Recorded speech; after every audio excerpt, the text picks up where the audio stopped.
70% of people have even more than £5,000 worth of savings, so they can't afford cars without financing. At this stage, we don't have evidence of harm. That's not been one of the things that's been focused on. Or in fact that we've broken the regulation retrospectively, if those things were found to be true, of course we'd then lean in fully to try and identify the customers that did experience harm as defined by the FCA, and then support a remediation programme. I think just stepping back out, the really important point for me is how do we provide clarity to customers? How do we provide clarity to the industry and then enable the industry to continue to perform a function? And that's really important as we look at the next 6 and 12 months to provide that clarity. Without clarity, it will create dysfunction in the market. Do you not think that you might just be hiding behind a legal definition of harm here? Because I noticed you said just now that you're not sure if there's evidence of harm. I know you said at an industry conference recently the same thing. But I've met with constituents who feel like they really have been duped. There was advanced commission payments paid they weren't aware of. They were trusting their broker as an honest broker who was acting in their interest. They were told that this was the best possible deal they could get, but when they dug beneath the surface they found out that they're paying sort of sky high interest rates, and they probably could have got a better deal elsewhere, but they had to put their trust in that honest intermediary. Do you not think that kind of activity is harm? So obviously this industry was operating for decades under a regulatory and a legal framework, as you know, and the last time there was a review of it was in 2020 when the FCA looked at this. But back to the individual case, so my constituent who I met with, who depends on their car to earn a living, they had to lend. It wasn't a brand new flashy car, but a second-hand car, but they still needed to finance it. The credit history is not great, and they have to trust that intermediary. And that intermediary, without them knowing, without the consumer knowing, is receiving huge advanced commission payments from the lender. That's obviously going to make that intermediary work in the interests of the lender and not the consumer. That's harm, isn't it? That's consumer harm. So I've had a chance to look at a lot of individual cases as well, and obviously, as you say, the specifics are in the individual cases. One of the things when we look at those cases is the dealer is trying to look at 4 things. They're trying to create the right package and value for the customer. There's typically a trade-in, so the trade-in value of the car. There's typically a new car that they're buying, and so what is the price they pay for the new car. If they need financing, what the cost of that financing is, and then finally value-added services. So do I get paint protection? Do I get valet service on an existing car? That's what the dealer is putting together. And when we look at the individual cases that we will obviously look at, I've looked at them looking back, but as we get clarity from the Supreme Court and the FCA, it's looking at that combination of factors that determines whether or not a customer actually got the right package and the right deal, or whether there were harm. And as I said, at this stage, we haven't had evidence of harm, although if it were identified, of course, we would lean into it. But when it comes to the lending element in particular, and they are trusting them to act as an honest broker, this is not the same as chucking in some car mats or saying there's a sat-nav included. This is about a financial arrangement where they're kind of trusting the intermediary to be an honest broker. If there are things like advanced commission payments being paid, I mean, maybe you can confirm to whoever Lloyds were engaged in that practice too, of paying dealers advanced commissions. How can that possibly be an honest deal? So, first of all, yes, Lloyds, through its Black Horse subsidiary, was working on discretionary commissions until 2017. And then it changed its approach going forward. And obviously in 2021, when the FCA did its review, the industry stopped two-way discretionary commissions, which I think is the core thing you're looking at in that context. So that does exist. It's a very proven practice in this industry and actually some other industries. And again, when you look at the value that the customer is normally exchanging, average price of a first-time car is £27,000, average price of a trade-in is very significant. The value that the dealer is talking about is a very significant value package. And of course, the commissions go to the dealer, not the customer. So there's a set of standard practices. The regulators have reviewed this. We will obviously look at it. And if there were to be any findings looking at this, then obviously we would look at that and look proactively to support our customers. The interesting challenge, of course, is when you stand back and say, how do we ensure clarity for customers and then make sure the industry can continue to function? A really important industry, both for the automotive manufacturing industry and then the dealers and the car network in support of customers. Getting that clarity is really important. And this kind of uncertainty where we have 30 years of regulation, where, for example, the Court of Appeal seems to be at odds with 30 years of regulation, creates massive backward-looking uncertainty and investment in the industry. and actually real uncertainty around investment in the UK more broadly. So, we welcome the Supreme Court. We definitely welcome the FCA then stepping in. And our hope is if we can get that clarity, we can then move forward and focus on the individuals, which is really the important part. Final question, because I know, in interest of time. Obviously, one decision is clear. You mentioned that around discretionary arrangements, and there's been a fair amount of understanding what might happen next. And so you might expect lenders to have already baked those in. As far as I understand it, the market's still operating fine. Do you think that market would be heavily disrupted if the court was all of a sudden to uphold a decision that lots of lenders already are kind of half aware of? Yes, it is interesting that the industry has put in place the full disclosure on commissions, and we've seen no material change in customer behaviour. I think that's a really important point, so thanks for noting that. I guess my question is there really a threat to the market by this decision being upheld? Because it seems like the market's already adjusted. It will all depend on the specifics of the decision, and it's a very broad range of scenarios we've looked at. There's 3 or 4 quite technical points of law that the Supreme Court's looking at, and then depending on how the FCA then looks at those legal findings and how that interprets it, and then depending on how customers and the professional representatives of the claimant law firms respond, there is quite a broad range of scenarios. Some of them very much could disrupt the industry.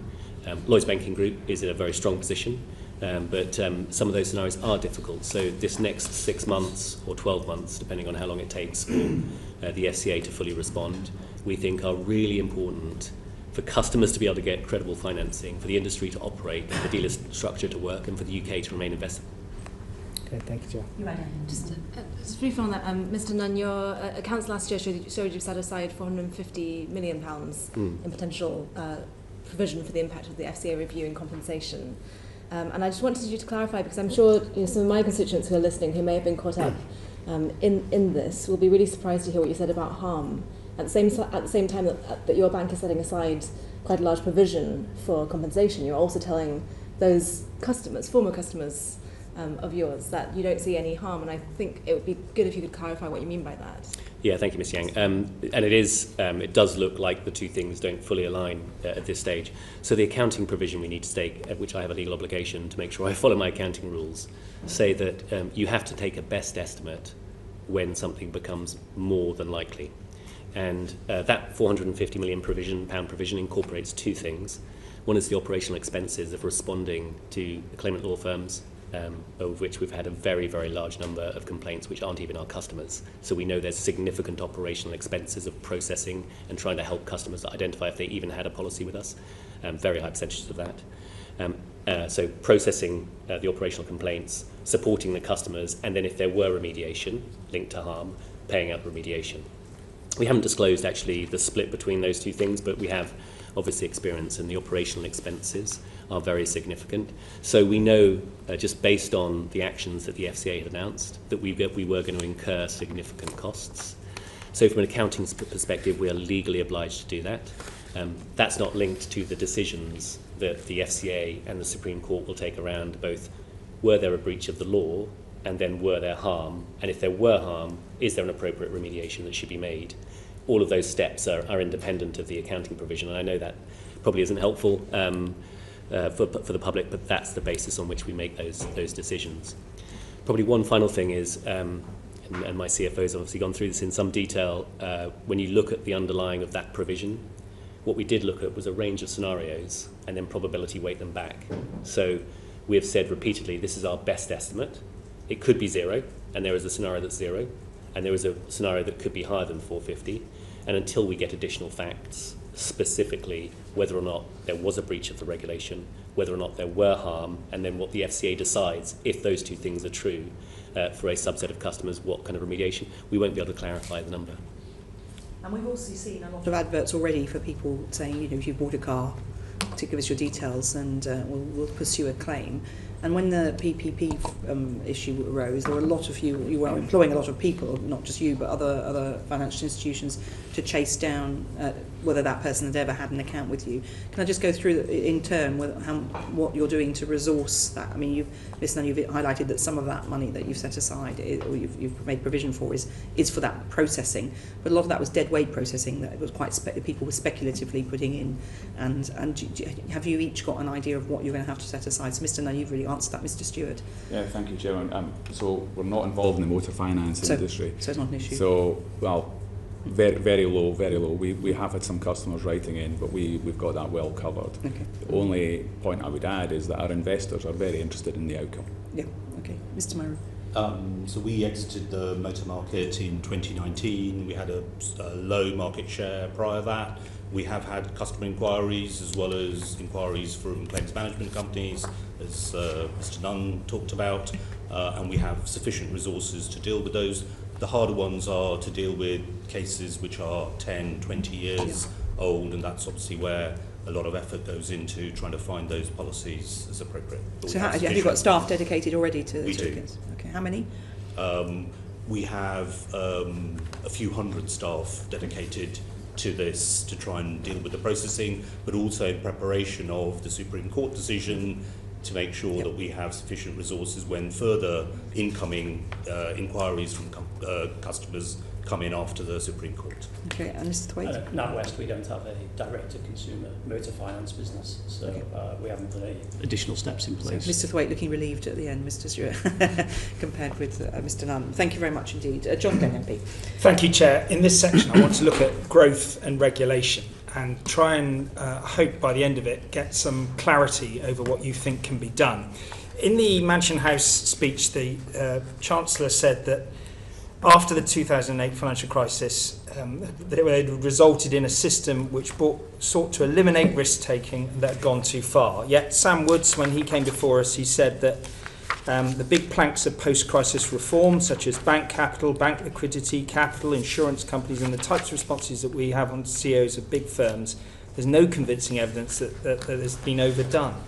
There's a bit of a contradiction there. I won't want to draw you on that. But I think the whole country wants to understand what is it you, as CEOs of our biggest banks, need and want in terms of regulatory reform specifics that will move the dial in growth terms? Do you want to start? Should we start? Start with Mr. Stewart, please. It's good to see you again. Good to see you, in a Mr. different Brown. role. Yeah, so, well, first of all, we have written on this matter, on ring fencing. And what we've asked for is a review. So I was the CEO of the bank just before ring fencing came in, so I've seen it end to end. And the rules for ring fencing were written back, I guess, 2012, maybe 2011, 2012, 13 years ago. And we believe that by reviewing some of the rules, or to review ring fencing in its entirety, would be a good step in the right direction. So let me just give you one example. I could give you many, but I'll give you one example. Today we've got two banks in the UK. We've got the UK ring fence bank, which does the bulk of the lending, and we've got the non-ring fence bank. Today, we can't move liquidity or capital across the banks because they're separate entities. Liquidity is a particular issue. So if you're a US bank in the UK, you can raise up to £35 billion from retail deposits, and you can use that to invest back through your bank, your corporate and your investment bank based in the UK. We cannot do that. Just that simple act of being able to move liquidity around would put more growth, oxygen into the economy, and I think really help businesses in the UK today. It's just one example. So ring fencing, and the PRA would say that, of course, they have all the tools to deal with any major disruption risks, but the argument sort of goes that this is a legacy of comfort that the country has and needs with respect to knowing that there's not going to be sort of contamination from casino activities into our mainstream banking sector. So you would say that that is a sort of redundant, out-of-date concern that no longer is meaningful, and indeed by maintaining it, you know actually stops you from doing the best things you can with the money that you have available. So I think there's 2 points on that. I've always thought that ring fencing was brought in at a point in time for a very good reason, which was to protect taxpayers bailing out banks. Yeah. I have no issue with that at all. What's since happened is that ring fencing has got more elaborate, there are more controls in there, And so I sense that we are overcapitalised, we've got too much liquidity, and there's only so much we can do with that.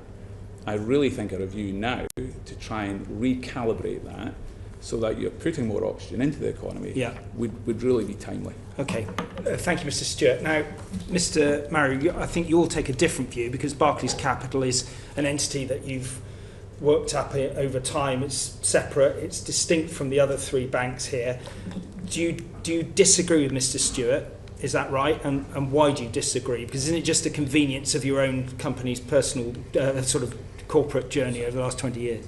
So let me try and just sort of, I guess, talk about ring fencing, and then maybe I'll go broader to your broader question as well in a second. What's not compelling in Mr. Stewart's logic? So like Mr. Stewart, we have a ring-fenced bank and a non-ring-fenced bank. Yeah. But I think when we go back to the logic of ring-fencing, global financial crisis, £137 billion of taxpayer support, that's the origin. What has it led to? It's led to financial stability, it's led to depositor protection enhancements with the separation of the retail business from the non-retail business, and it's increased trust in the sector. What we've seen in the last couple of years is some financial issues across the globe. We've been more immune to that, and I think that's because we have ring fencing. Could there be enhancements to ring fencing? Absolutely, and we've had a review recently. The implementation of that happened in February this year, so only 3 months ago. Are there further opportunities, like examples that Mr. Stewart talks about? Of course, there may be further enhancements, and those should be looked at by the PRA case by case. But repealing ring fencing, we don't think is the right way forward for the reasons I just set out. But if the PRA have got the tools at their disposal to deal with any crises that may exist with unforeseen circumstances, why does the logic of 16, 17 years ago still prevail? Because a lot has been learnt, and lots of other tools around, the capitalisation of banks and the different mechanisms used to, keep the banking sector secure have been implemented. So again, isn't it just really the case that you institutionally have developed a different profile, and therefore you've got a commercial advantage to maintain it as it is? I think the key points are that we've chosen to implement ring fencing in a certain way. Everyone has that available to them, how they deal with shared services, how they separate the ring-fenced bank with the non-ring-fenced bank. Those are available. And then to your other point, there are tools that are available, but they all complement each other. Ring fencing is one tool, resolution is another, the capital framework is another. They all complement each other, and that jigsaw comes together. Of course, if clarification is needed, that should happen. Okay, thank you. Mr. Nunn, could I come to you? Do you agree more with Mr. Stewart or Mr. Maru? And are there other things beyond ring fencing that you would like to see happen that would be helpful for growth in your sector? Thank you, Mr. Glenn. Simple answer is I agree more with Mr. Stewart. Just one other additional point, which I think is obvious, but it's important. We think it's right to look at this strategically, because this would probably require primary legislation if this were to be a government policy. That would take a couple of years. It would take another 5 years to implement. So this is about setting up the UK for a healthy economy needing a healthy financial system for the 2030s. This isn't about growth in the next 5 years. On growth in the next 5 years, we really do think there are some important things to look at. We really welcomed the secondary competitiveness and growth objective. And what we're seeing with the PRA and the FCA is they're really leaning into that with this new government. And we would look at it slightly differently. We identify a number of areas, whether it's helping the housing market, helping first-time buyers, scale up financing for SMEs, helping people take the appropriate level of investment. And when we look at those kinds of themes, we have about 10 of them we think will make a real difference to people, businesses in the UK. It's typically a combination of both prudential and conduct regulation that's stopping us serving customers and financing more to enable growth. And so let me just give one example on mortgages. Which is probably the one you'd look to me in SME. Loosen the lending criteria. I think that's well understood. Well, I think it's even more than that. So if you look at capital models, we have to include data on mortgages from 2000 to 2008, which don't even exist in the UK market. So we have high capital levels. We have higher capital for first-time buyers, not linked to risk. We have conduct standards that have been looked at recently with the FCA, and we really welcome the review that the FCA is doing more broadly. And then this economy has about £8 trillion locked up in real estate, and it's very hard to unlock it for customers. So, And the conduct regulation prevents that. So I think there's a real opportunity to say, what do we want society to do around these really important themes, and then let's just get the right regulation around it. okay, thank you. I'm being pressed for time because we've got Treasury questions, we've got a hard stop today. Mr. Thwaite, is there anything you'd like to add? And first, for clarity, could you describe your position on NatWest's position on ring fencing? Thank you, Mr. Blair. Very clear on ring fencing, align with Mr. Stewart's position. What I would add is the developments since ring fencing on the prudential side, on the resolution side, on the financial services compensation scheme, I think provide the necessary protections. Nobody wants to jeopardise financial stability or consumer protection, but I think those protections are in place, and the current regulations run the risk of getting in the way of customer activity, which ultimately is about UK economic growth. I'd agree with Mr. Nunn's comments on the opportunities. I think we have to look at both the prudential and the conduct side. On the prudential side, the final capital package, call it Basel 3.1 or Basel 4, I think it's important that that supports the real economy, SMEs and infrastructure. It's important that it aligns internationally. I welcome the deferral until 2027, but it'll be important to understand where both the EU and the American authorities settle. And on the conduct side, I think there's lots of opportunity to look at mortgages. I'm particularly interested in the wealth advice review. I think it's crucial that customers have more access to financial advice. We know collectively there's a challenge there, so I welcome that review. The review of the rule book, where there's lots of duplication and overlap. For example, some small examples around consumer duty. So I welcome the broader approach that the regulators are taking. I applaud them embracing the secondary objective. I think it's important the committee understand a lot of these topics are at the consultation stage. So if the desire is to move forward and create growth, we need to move from consultation into action. And my final question is related to the other side of it, and what your view is about what the FCA, in evidence of the Lords, described as tolerable harm from a consumer point of view. How should we, as a committee, view that conundrum between some of the changes that Mr. Nunn and Mr. Stewart have set out that you agree with, and the tolerable harm that may be consequential of those changes? I mean, from my perspective, Mr. Glenn, ultimately this goes back to customers, and it goes back to risk appetite. Having high quality regulation that protects consumers and customers is crucially important.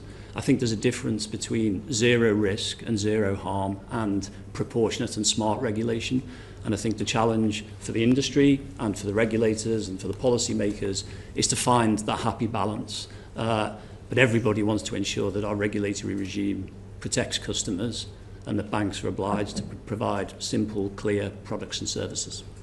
Thank you for your answers. Thank you very much, Mr. Glenn. Lola McAvoy MP. Thank you, Chair. Good morning. Morning. So, on the 6th of May, Business Matters reported that you were going, or the big senior figures from HSBC, NatWest and Lloyds were attending a meeting with ministers to discuss the government's growth strategy and getting more money into small and medium-sized enterprises. Were any of you at that meeting? Can you tell us a little bit about it? Do you know anything about it or have any views on it? I didn't attend. So I can start on Thank you. SMEs. I only volunteered to start because I'm quite passionate about SMEs. I was a relationship manager in the 1980s dealing with small businesses, and that is not yesterday. I don't think the market has changed much since then. We've got the privilege, and I use that word chosenly, privilege of dealing with about 700,000 small businesses. And that market absolutely thrives on confidence. It's a market that does really well when people are feeling confident about the economy in the future, and it stalls excuse me, when it hasn't got that level of confidence. The good news is we are seeing quite a material uptick Q1 2025 versus Q1 2024 in lending, but I do caveat that by saying off a very low base. Now, this is a market that's never been hungry for borrowing, but I'm always encouraged when I see more activity. We have just launched late last year a review, complete review of the way we go to market in business banking. We are going back to some basics. We're going to invest heavily in relationship managers on the ground. We think it's important to have our relationship managers close to the customers. And at the same time, we're going to automate a lot of processes behind the scenes because customers want various channels. But this is a part of the business where the decisions are made at the kitchen table, not the board table. And it's a really important sector, and I urge everyone to lean in and help the SMEs in the UK today. Great, thank you for that. Does anybody else have anything they wanted to add on? Yeah, thank you. I'll Mr. just Murray. add and echo Mr. Stewart's points. We serve 1 million businesses in the UK, and to the point about relationship managers, we actually have 600 relationship managers all around the country serving these businesses. I think it's important for us to recognise that it's been a difficult period for businesses in the last 5 years. They've been through COVID, inflation, higher rates, and now tariffs. So spending time with these businesses, helping understand their needs and issues has been really critical, and that's what our relationship managers have been doing.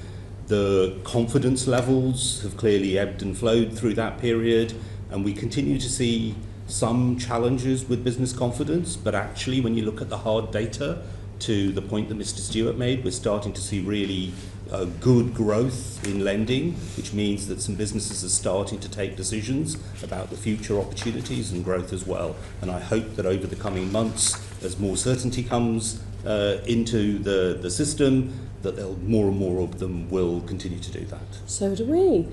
So can you give us a little bit more detail on that, those positive trends? Any more, some of the figures about that? What are we talking about? So I can talk a little bit about the sort of the lending numbers. What we've seen 24 versus 23 is an uplift around 35%. And then we've seen that increase further in the first quarter, as Mr. Stewart was talking about. Right, and is that specifically to SMEs? That is specifically to SMEs. And so it won't surprise you, I'm sure, to know that I'll be interested in the regional disparity point on this. But before we get to that, does Mr. Nunn or Mr. Thwaite, do you have anything you wanted to add on? Well, in terms of data, that might be helpful to the committee, Ms. McFoy. The only thing I'd add, and I agree completely with Mr. Stewart and Mr. Maru, is we've been running a business sentiment survey for 15, 16 years now, and sentiment and confidence has come down in the last couple of months as we've come into the increase in taxes in April, we've got the tariffs and the uncertainty, but actually it's still higher than the long-term average. On our data, the long-term average is plus 28 points, and we're operating in the kind of plus 37, plus 38 points. And cash flows, depending on sector, depending on region, and I'm sure we'll come to that, the cash flows for the majority of small businesses, small and medium-sized businesses, have continued to strengthen year on year. So there's some tough choices being made to enable that, but there is the resilience in this sector if we can get the confidence and we can get the plan for growth, just as there is in households, which maybe we'll talk about later. Excellent. Mr. Thwaite? Similar trends, significant increases year on year in SME lending from a NatWest perspective. We bank around 20% of all startups, so we feel we have a really good view of, the health of the SME nation. We also do a regional kind of tracker survey. Sentiment has dipped since the tariff announcements, but to Mr. Nunn's point, there is underlying confidence and there is underlying resilience, which is encouraging. There is a lot of supply of lending into the market. It's a very competitive market. It's not just the large banks. There's lots of challenger banks. There's a lot of specialist lenders. There's a very active broker market. But the way I think about this market is there's the supply side, but there's also the demand side. I still think there's a lot that we can do as a country to encourage awareness and understanding of the ability to access finance and make sure that policy is supportive of that banks are educating and training, and ultimately SMEs are the lifeblood of the economy. So if we want to thrive in UK economy in all the nations and all the regions, then we need SMEs to grow, we need them to borrow, and banks need to play their part in that. So on that point of 20% of startups are with NatWest, why do you think that is? What's different about what you're offering to startups? Because that's one of the big things that's a challenge, is micro businesses are really struggling to access capital. And I think we had some data that said 5% of SMEs wouldn't consider 5% of SMEs would consider another lender if not offered the loan amount from their own bank. So obviously that's a very small amount that would go shopping somewhere else. So even though there is a lot of supply, people are looking to their own bank. Yeah, I think we have a... Sorry.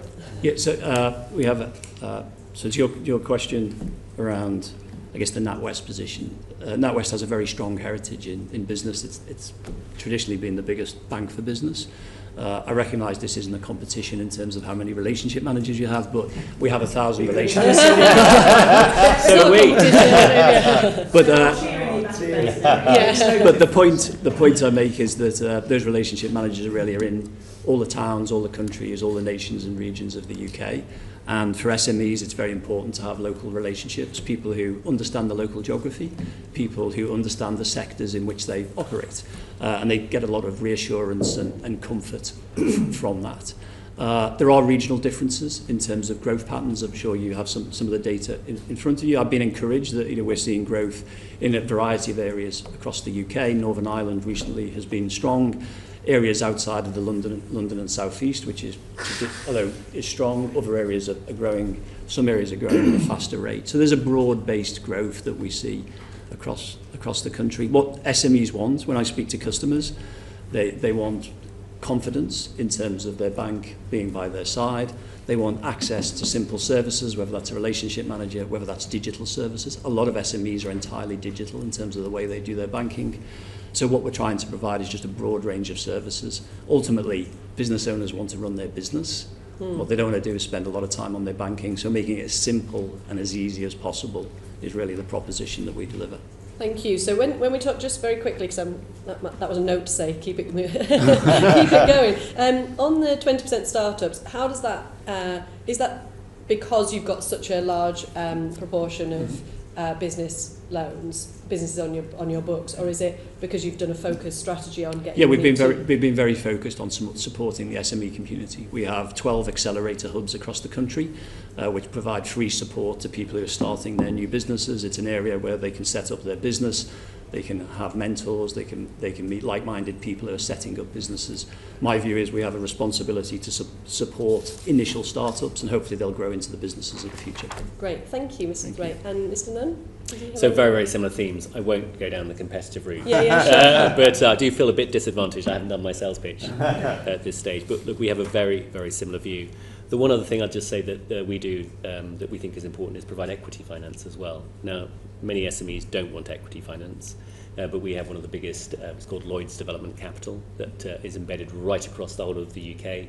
Actually, its not primary focus isn't London. We support customers in London. And that's really important as well. When you start thinking about scale-up financing, really supporting SMEs at lower end, we're about 1 in 5 as well in the UK. That becomes a really important part of the dialogue, how you help them through that life cycle and have the confidence to scale. That's definitely what we hear a lot from constituents, isn't it? The valley of death is a problem. Just on that point, so we've got government data that says that just under 50% of SME loan applications are approved. Do you think from the big banks, obviously, there's a bit of a risk problem? Are you risk averse from lending to SMEs? Has it changed? Are we, what's going on there? I can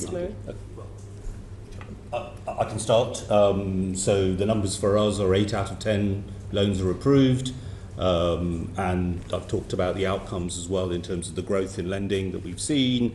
And we have significant available lending to offer. We actually went out and talked about a £22 billion fund available for businesses recently. And then just finishing the earlier point about startups and scale-ups as well, one of the things that Barclays has done is the Eagle Labs, 40 of them around the country, so being local, helping support scale-up. We've helped about 17,000 businesses in the last decade to raise about £4.7 billion of capital. Great. Does anybody else have anything on that point that they wanted to add? Just a small point. I mean, when we read some of the press commentary about acceptance rates, we really do drill into that because we think, gosh, is that us? What more can we do? We are circa 80% acceptance rate, but more importantly, I think, is that we get a lot of pushback on personal guarantees. So we've done a lot of work to make sure that we're not taking personal guarantees. So I think we're about 2/3 now of the book who do not have personal guarantees, and we think that's really important. And then the other area where we've had to go really focused this year is an SME fund for women entrepreneurs, because they could not get into business as easily, and that has been tremendously successful. So we really do drill into some of the data points to make sure we're doing as much as we can to support the small businesses of this country. Great, thank you. In the interest of time, yeah, is that all right? Oh, I was just going to say that the challenger banks are taking over in terms of funding SMEs, and I just wondered why you think that is, and if you're going to close that gap. Maybe to Mr. Thwaite? So I'm not sure exactly what data you're looking at, but if we take from my perspective, NatWest, we are clearly the biggest lender to business, and it's a very competitive area. We're committed to it. We'll continue to support it. We have capital available. We get very good feedback from our customers, and we're certainly not ceding that competitive territory. Okay, all right. And just because I know that I've only got one last question, it was just about regional disparity. So obviously in the North East, we've got a smaller amount of SMEs, but we've definitely got a smaller amount of angel investors, and we really do need the big high street banks to be lending to SMEs in the North East and in Tees Valley specifically. With the government's industrial strategy coming out, do you have any thoughts about how that would give you more confidence to prioritise areas that are focused, that have growth opportunities in line with the government's industrial strategy? Mr. Nunn? Yes, I mean, it's a really important point. And as we've all talked about, our regional presence on the ground is hugely important. We really welcome the industrial strategy. We think there is, by providing clarity and a bit of a vision around some of the sectors that will drive the next stage of our development as an economy, provide jobs and growth and employment, we can start to stitch together the supply chains and the small businesses working together with the large businesses. The other thing we spend a lot of time with is also the universities, and there's some brilliant universities in the North East which provide opportunities for spin-out companies which we can then scale. My guess is you're going to hear the same theme from all of us. So we really welcome the industrial strategy, and we really welcome working at a local level with local combined authorities, the mayors, the local communities, to stitch together those fabrics that make the supply chains and the growth happen. Great, thank you, Mr. Nunn. Mr. Thwaite? The one thing I would add, additional thing, is that I think it's crucial that the industrial strategy is looked at through the lens of SMEs and also mid-market companies. It isn't just approaching the growth challenge or problem from the perspective of large corporates. So I think we need to ensure that the proposals work for SMEs and they work for mid-market companies, because they're the larger companies of the future. Thank you very much. Thank you, Chair. Thanks, Meg. As we know, both in your sector in finance and in ours in politics, once trust is gone, it's very, very difficult to rebuild. And that is why any resolution service to companies who have been missold products is as it appears. And one of the most challenging discussions I've ever had with the small businesses in my constituency is one that was destroyed by the interest hedging products that were sold. And that was going to be addressed by the Business Banking Resolution Service, which was presented as an organisation entirely independent of the banks who lent them the money and the product. It seems to be that it is now been suggested that the BBRS is an entity controlled by an entity known as the Bank Appointed Member, and the Bank Appointed Member is controlled by 7 banks, including Lloyds and NatWest. So is the BBRS controlled by the banks? And that's a question to Mr. Nunn and to Mr. Thwaite. Thank you for the question. I mean, the first thing to say is obviously some of the lessons of what we saw happen in the past around how we supported SMEs are really important lessons, and we obviously empathise hugely with the people that were affected by that, and there were important lessons taken through. On the BBRS, on the Business Banking Resolution Service, what we saw over the last 10 years and 15 years was that actually 2 things were happening. It was being referred to and working on fewer and fewer cases, so we were seeing it was actually doing less. And then secondly, as the new conduct rules and then the consumer duty regulation came in, We had other ways of ensuring that the right customer outcomes and then the right resolution services were being applied. And so we saw those two things coming together, and we thought, certainly from Lloyds Banking Group perspective, the best way we can serve customers is by investing in those broader conduct rules in support of these kinds of customers, our SME customers. We have relationships with a number of bodies, and we fund most of the bodies in the industry that provide support and regulation and oversight of the banking rules, and we have clear rules around making sure there's no conflicts. So the BBRS I would still see as independent. That is true of all of the bodies in the industry and the regulators that are funded by the industry, that we have independent ways of operating, and I think that's a really important part going forward for the BBRS. I agree with Mr Nunn. The volumes in relation to BBRS were very low, despite a lot of proactive communication and advertising to make customers aware of the services. I do think, Ms MacDonald, there is a couple of answers already on the record around the independence, some of the technicalities and the specifics, but as Mr Nunn summarised, that there is a distinction between the funding of certain parties and the independent kind of governance of the BBRS. So we can re-provide that, but that would hopefully provide you with the reassurance that you wanted, that there wasn't any influence in terms of the decision-making around BBRS governance, which is different from the financing of those services which the sector agreed to provide. Can you understand that the companies and the individuals who trusted their banks, who had a relationship, they thought they had a relationship that was built on trust and mutual benefit, only to take on a product that destroyed them and later not to get compensation, might believe that's not the case? I certainly understand that perspective and have an incredible amount of empathy and sympathy for customers who are affected, whether it's via interest rate hedging or other. And it's critical, and I like to think the industry has learned the lessons of the financial crisis, and that the dispute resolution mechanisms that are in place now, combined with initiatives like Consumer Duty, will absolutely assure that there's no repeat of those activities. And we always encourage where customers have specific complaints. I know we've dealt with some in your constituency previously. Very happy to deal with them bilaterally and make sure customers have clear and succinct answers as to the issues in play. Thank you. Thank you. Oh gosh, it's mine. The next section's mine as well. I can't keep up. Can I just ask the members of our panel, how has the Consumer Duty changed how you operate? Shall we start with you, Mr. Happy. So the first thing I'd say about Consumer Duty is it feels very much business as usual now. When we last were in front of the committee, we're still, in certain respects, in the implementation stage. So it feels very embedded in the way that the organisation operates. The goal of good customer outcomes is one we're wholeheartedly aligned with. And I do think it's helped sharpen the organisation in terms of how it thinks about its customer communications, how it thinks about its product design. Some examples would be we've made over 350 changes to products and services, looking at things through a customer duty or consumer duty lens. For example, we consolidated 15 savings products into one to make it simpler and clearer for customers. So my view is that it's had a positive effect. It feels very embedded in the industry, not just in NatWest. And I think a slight irony now is, now that it's so embedded, it's starting to surface some tensions between what's expected within Consumer Duty and some of the other regulations, be they Consumer Credit Act. And to me, that's a natural maturity of a helpful piece of regulation.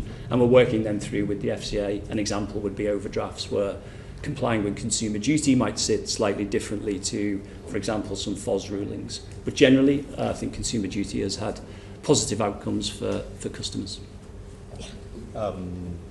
So if I add, totally wholeheartedly agree with Mr. Thwaite in terms of the embedding of Consumer Duty, the positive impacts that it's had. I think we should be thoughtful about Consumer Duty not as a one and done, implemented on a day and it was done. It's about constantly learning, getting better, and what we've started to see is some thematic reviews also performed by the regulator, which is helping us learn about opportunities for further enhancement on things like vulnerable customers and supporting vulnerable customers as well. And then if I just bring to life one particular aspect linking to the theme right at the beginning around the regulatory reform too, what we're finding is we look at things like customer disclosure and customer understanding, and one of the themes around consumer duty is around customer understanding. As we've started to test our disclosures with customers, some of them are driven by regulatory guidance today. If you were rewriting those in a consumer duty lens and thinking about customer understanding, you would write those disclosures in a different way, in a more succinct way, and that's where some of the layering and simplification of the handbooks is a real opportunity as we go forward. I don't have much to add, other than we always said that you can't really argue with a policy which says a good outcome for the customers. We want a good outcome for our customers. That's a given. I would say that we've really had to sharpen our act when it comes to communications. We've gone a long way on communications. We've reviewed every single document. We are much more forensic on complaints so that we really understand the root cause. And then even simple things like getting our customers involved much more. So we launched our new app this year, and we got customers involved to help us design the app. So it was really much more user friendly. So yeah, I think it's been good. Completely agree with my colleagues. Maybe only two small builds just for time. The first is the thematic reviews are really important. So consumer duty embeds us trying to improve and ensure we deliver good outcomes. But for example, looking at the advice and guidance role and how we help more people get advice and guidance, as we look at SME scale-up financing, if you look at, as we said, the mortgage and homes market, we won't be able to self-improve without those reviews. Yeah. And then the second thing, which I know we've talked about with this committee, but I am very thoughtful of, is a principle-based regulation with the way broader retrospective conduct regulation is being applied does create additional challenges for the industry. And what I've been most surprised by as I've come back into the UK, and I'm most nervous of in this context, is does it really throttle innovation on behalf of our customers? And so how we really make sure we can move into the future with confidence and try and focus on our customers without opening up retrospective changes or reviews, I think is a real focus for the industry. And hopefully the committee's, I know, very alive to that, but is something on your agenda as well. Look, I'm now going to adjourn, though, briefly for a short 5-minute comfort break order.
on Tuesday, the 20th of May 2025. We were just discussing the consumer duty and vulnerable customers, and I'm going to bring in Mr. John Glenn MP. Great. Could I just build on the point that's just been made with you, Mr. Nunn, on the advice and guidance review? You all, I think, have said earlier you want that to be a productive piece of work in terms of allowing you to grow your opportunities. But in this outcome-based policy of the consumer duty versus a rules-based policy, isn't there a risk that if you don't have specific, clear rules around the advice guidance refresh, you're going to then, you or your successors are going to have the same problem, legacy issues, where somehow there's a retrospective application of the law, but somehow there is consumer detriment. And this has bedeviled this area for a long time. How do you see us resolving this in a way that is definitive, that allows you and your organisations to provide better outcomes through the outcome of that review? That was very much what I was alluding to as a good example. I don't think consumer duty will help us solve the problem I think society needs us to solve, which is for those that most need advice around building their financial resilience for the future and today. You won't be able to change how we support those customers without a more specific set of changes around the current regulation, which is, as you know very well, RDR, and then looking at the new advice and guidance rules that would work. And when we look at society, as you know, broadly today, people with less than £75,000 to invest, which is the vast majority of people in the UK, even if you include their pension assets, which we're the second biggest pension provider in the UK, find it very hard to get advice. So they can't find that advice. And we really believe working, and we have been working in a sandbox with the FCA, working with the regulator very closely to say, how can we provide that advice safely, ensure good outcomes, what are the rules that we would put around that? And then what we're excited by is actually some of the new technologies and AI, which may be a theme for the committee to come back on, could really make that much easier for many customers to use to get better outcomes, to build their financial futures. So it's exactly where I was going. We do think in some of these areas we do need specific rules, and the rules would benefit from being reviewed based on what we've learned in the last 10 years of advice and guidance. That's really helpful. Thank you very much. Thank you. Mr. Stewart, Mr. Murray. Thank you, Chairman. I mean, just a slight build on that. I mean, I do think, Mr. Glenn, consumer duty does help. We want a good outcome for the customers as well. Today, a lot of customers are getting their financial planning advice off social media. Fact. Yeah, indeed. We're doing an inquiry. We're looking into influencers. I think we're better equipped to do that. I'm also very conscious that 50% of the UK population today have got less than £1,000 of savings. So what we're really trying hard to do is encourage our customers into long-term savings patterns, to give them the confidence to, even if it's just a little, just save a little bit over the longer period. And I do think the moral compass is on us through consumer duty to make sure our customers get a good outcome. So I'm very much in Mr. Nunn's camp. I really think advice and guidance, and we have tripped ourselves up there before, but hopefully we're in a different place now. So I really but you favour a more prescriptive outcome from that review to give you comfort going forward that you can extend those sorts of assistance you offer your customers in a more wholesome and full way. I am sure we'll come on to branches quite soon. I want my customers to be able to walk into a branch, see the brand above it, and be comfortable that they're going to get good advice and guidance to help them plan for the future. And today I'm very restricted in what I can do with that. Okay, Mr. Murray. Thank you, Mr. Chair. Just a few things where I totally agree with Mr. Stewart and Mr. Nunn, and a few things. One, on social media, 4 out of 10 people are turning to social media for this help and guidance at the moment. And it's a bit random. Yeah, we were quite shocked when we were. And so the gap that's left behind needs to be filled, we think. When we talk to our customers, they are confused and they do want help and guidance. And so again, it's clear that there's a customer need here. I do think we need some scaffolding around the duty, because clearly the rules today say certain things. We need to either take those away or build some scaffolding around them. But the most important thing is the point that Mr. Nunn talked about, which is the sandbox, which is we should co-create this between firms, clients and the FCA together so that we build something that lasts for the future. Okay. Mr. Thwaite, anything to add to that? Or to get, I guess, the heart of the question, Mr. Glenn, is there will need to be some prescription and some guidance. Otherwise, the potential for risks will stop the broader providers stepping into the space, which is a market failure in my view, because consumers need good advice. That's a really helpful, clear answer. Yeah. Thank you very much indeed, very helpful. Dame Harriet-Baldwin. Thank you, Chair, and I'd like to start with Mr. Marrow, if I may. It's month end, it's payday, and your systems go down twice in a row. And I just wondered how worried our constituents should be about the legacy systems that your bank and other banks on this panel have. Should they all be holding cash under the mattress, cryptocurrencies and other ways to get around the risk of having a bank account with a bank which unfortunately has an IT failure? Mr. Marrow. So I wanted to start by saying we're deeply sorry for the disruption that our technical issue on the 31st of January caused for our customers. We've clearly worked very hard to recover from that and make sure that we put the right steps in place from a remediation perspective for customers too. We've learnt the lessons and we're acting on the lessons, both work done internally but also with help from third parties as well.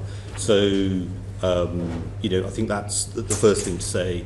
The second is that we've worked very hard over many, many years to make sure that customer disruption is as limited as possible.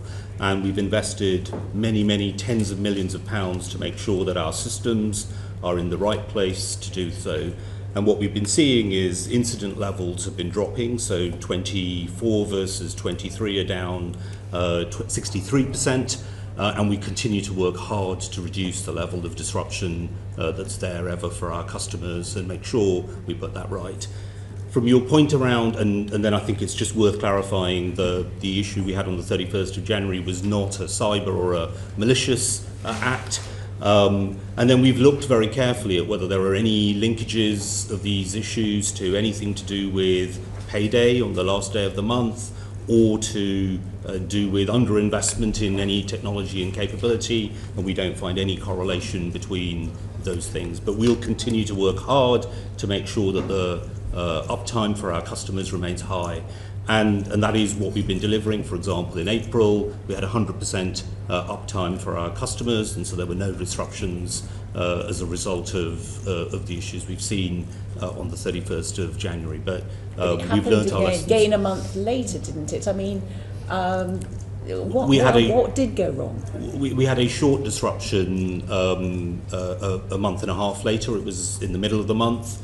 But it was some delays rather than the nature of the... So what was the root cause then, if it wasn't a... So we've had a software issue was the root cause, and we've worked with a third-party provider that provides us with that software. We've learnt the lessons around that. We've put a fix in place that means that we won't have a recurrence.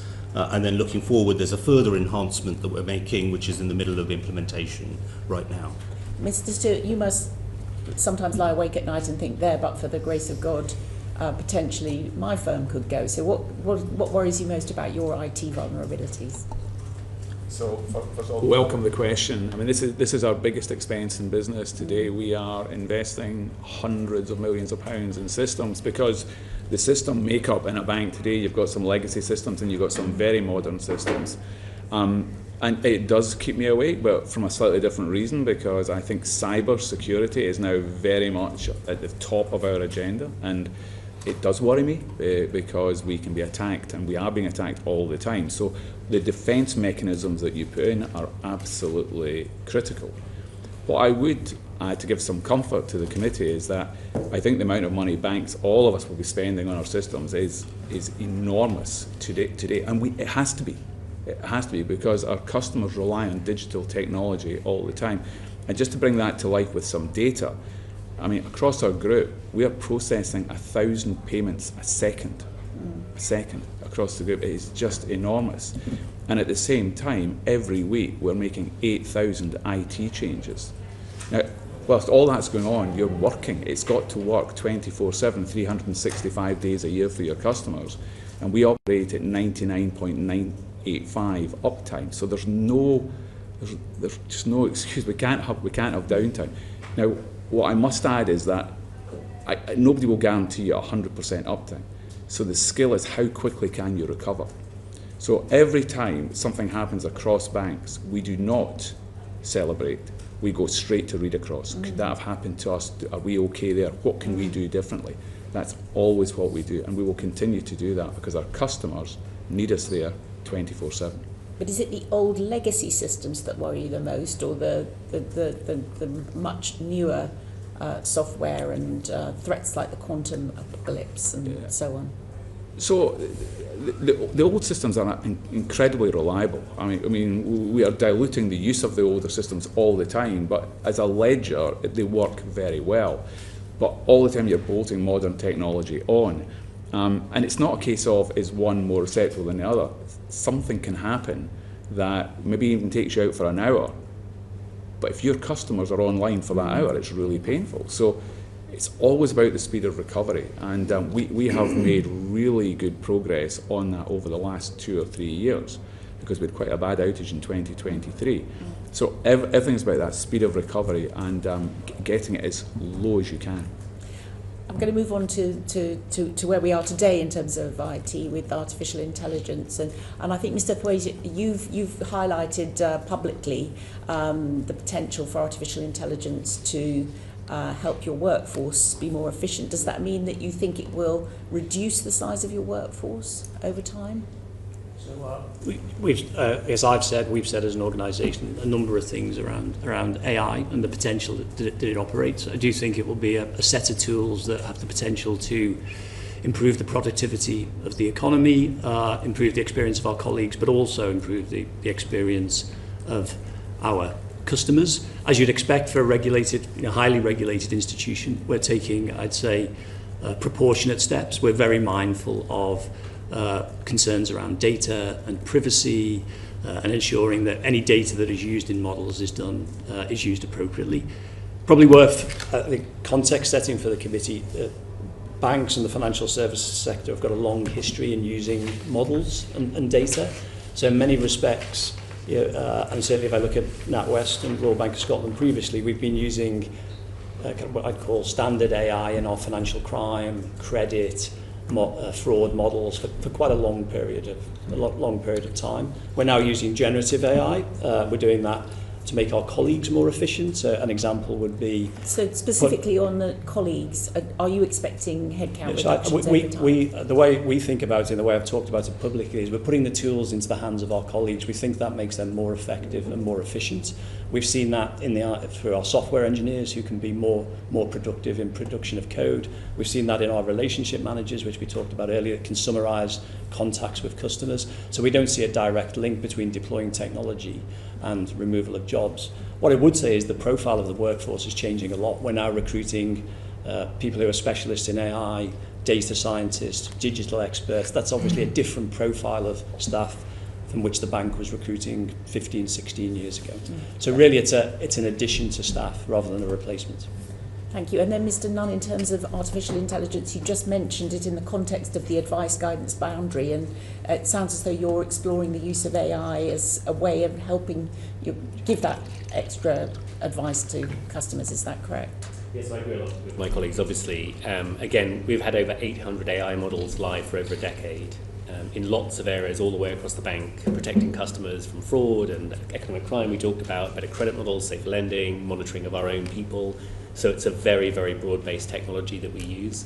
When we look at large language models, the latest version that's coming fully into diffusion now, what we're most excited about is it can really help us interact with customers better. We can understand them, we can provide more personalised advice, and we can provide them a more joined-up experience. Now, at the moment, that's all done with what we call a human in the loop, an HTIL. So we always have one of our colleagues supporting customers. But one of the reasons I raised it in the context of advice and guidance is when you look at the specifics of a customer situation, you really have to join up a lot of information. And then there's a lot of education support to customers that's needed. And we think some of the large language model tools could be part of that solution.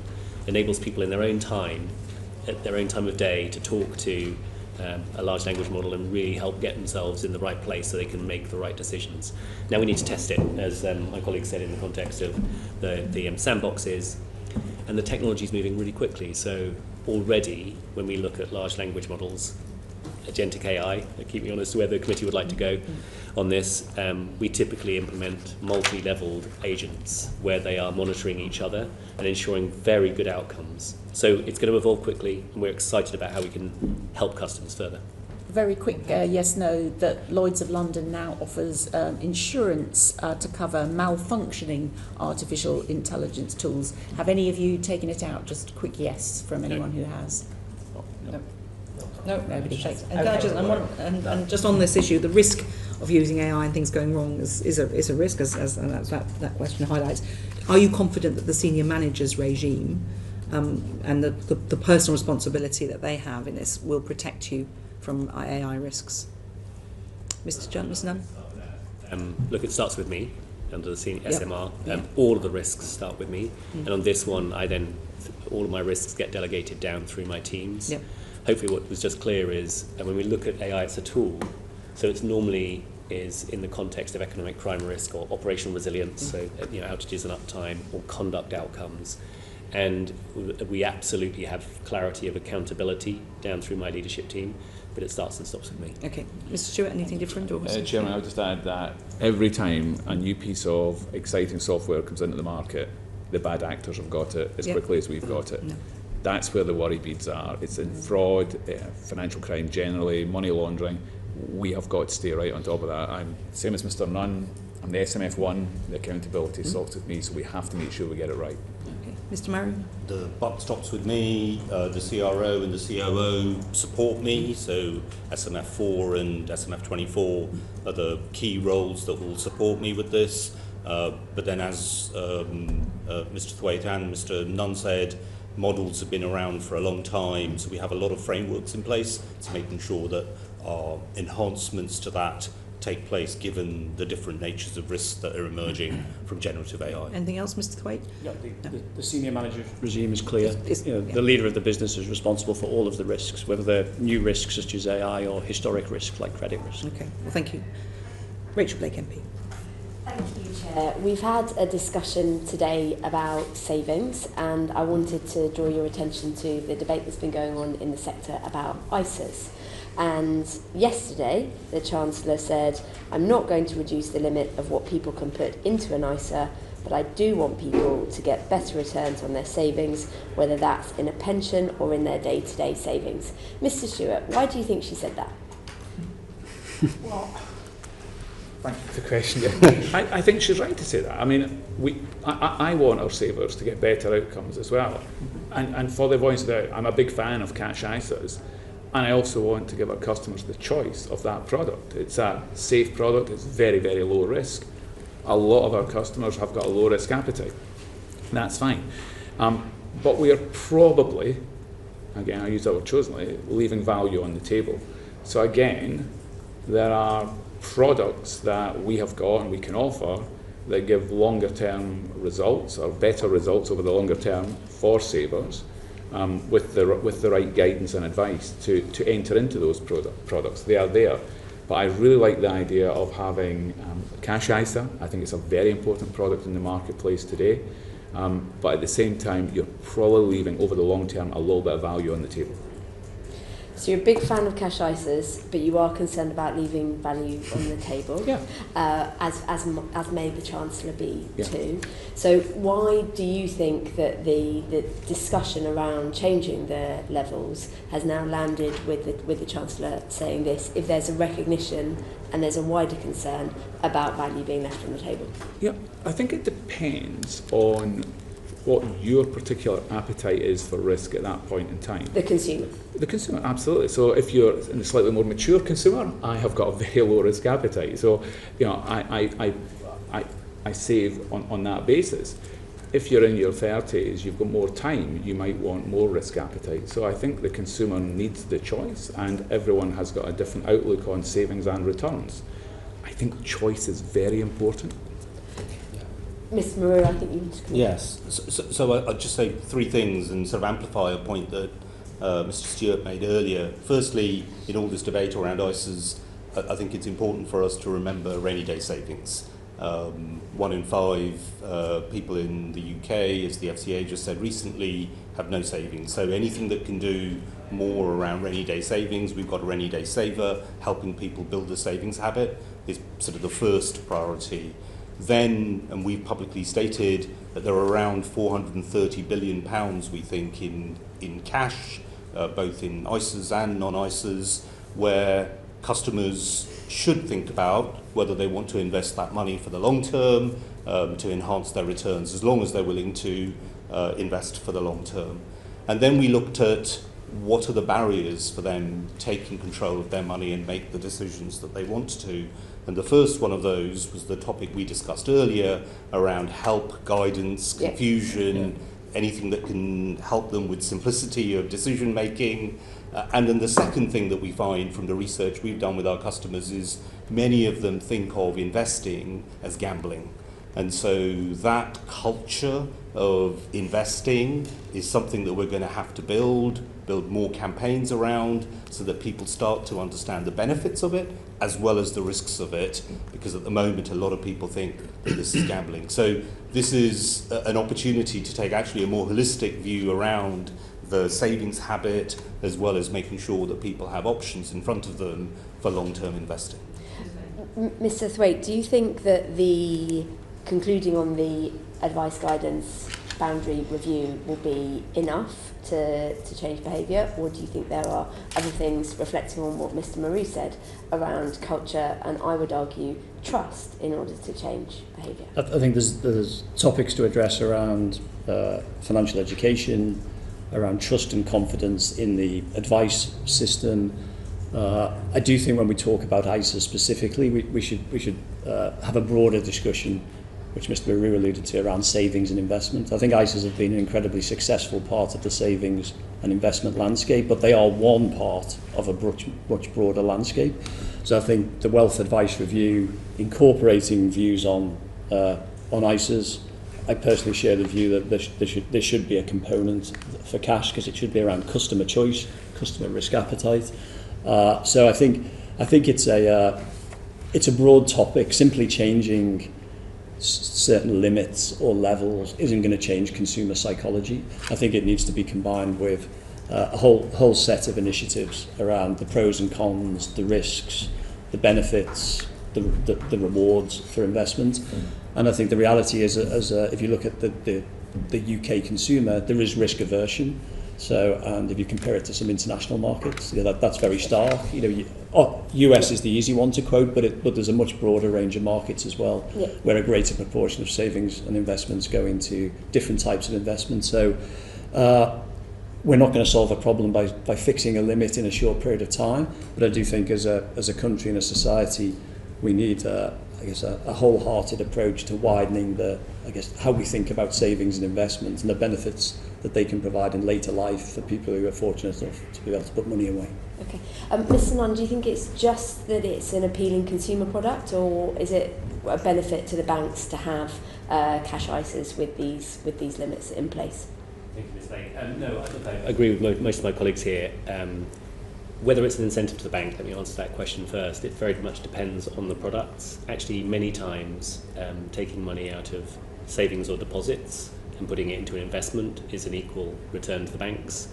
We can have the debate about returns on savings. I'm sure we've had that at this committee before. So there's not an incentive. Now, you need to get more specific. If they were to invest in an equities portfolio or an ETF versus a bond versus some kind of private credit product, you get very different economics. But for most people, as we said, most people don't have a significant amount to invest, and they should be getting, if they are going to go outside of cash, get into very simple products. Can I just make two more points briefly for the committee, and obviously any information we could share would be important on this. The first is, look, most people in the country, if they're lucky enough to have a home, that's their biggest source of wealth, number one. 7 or 8 trillion of wealth locked up in unmortgaged homes.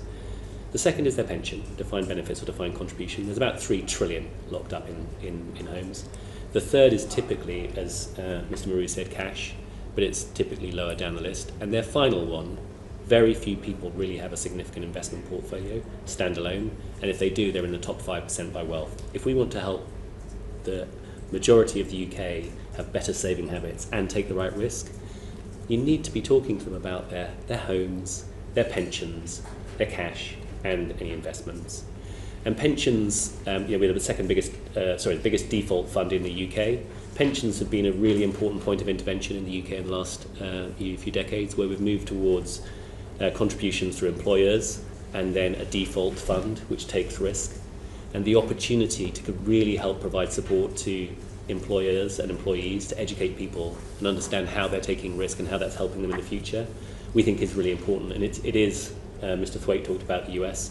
The US spent 30 years under a 401k scheme which they introduced in the 1970s, which was a default investment under employers, to build that education and trust. So I think we need to just look at the broader range of interventions to support people and make sure we're focused, certainly from my perspective, on the 75 to 80% of people that can't afford advice and don't have hundreds of thousands of pounds to invest. The £20,000 ISA limit, Mr. Drury gave the data. In our data, less than 60% of people have £1,000 of cash. 75% have less than 5,000. The £20,000 limit is not for the majority. Something that's going to be an issue. I think it's going to go on. The debate will rage for a little while longer yet. Yuan Yang MP. Thank you, Chair. I'm going to ask about first-time buyers, and as we know, the number of first-time buyer mortgages has been at a 10-year low, and home ownership among young people in particular is also extremely low. And recently the FCA reminded banks of the flexibility you have in administering your stress tests and affordability tests. There are many first-time buyers, such as my brother in fact, who are being stress tested at interest rates up to 8% and possibly failing affordability tests for mortgages that pay less than their monthly rent. So in response to the FCA's kind of reminders, I wonder if you are planning to make any changes to your affordability tests, and if you see that there is a problem there. I'll start with Mr. Thwaite. Thanks, Mrs. Young. We certainly recognise how difficult it is for people to get on the housing ladder, and how, when we talk to our customers, how desperate some of them are, not all, but some of them are to do that. In direct answer to your question, we have changed our affordability stress tests on the back of the new updated guidance from the FCA. That reduces the stress test by in the region of 2 to 2.5%. So that's now live and operational. For an average salary, I recognise it's an average salary, that would increase the amount of borrowing by around 30 to 35,000 for a first-time buyer. We've also introduced a family-backed mortgage that allows people to get on the housing ladder if they get support from family as well. So trying to support the first-time buyer market in a number of ways. There's also, as I'm sure you know, an ongoing consultation in terms of affordability, and I'm sure we're all contributing to that. I think there's further opportunities to look at various changes in the mortgage space, which would allow more people to remortgage easily, but also more first-time buyers to get on the housing ladder. Thank you. And Mr. Marwood?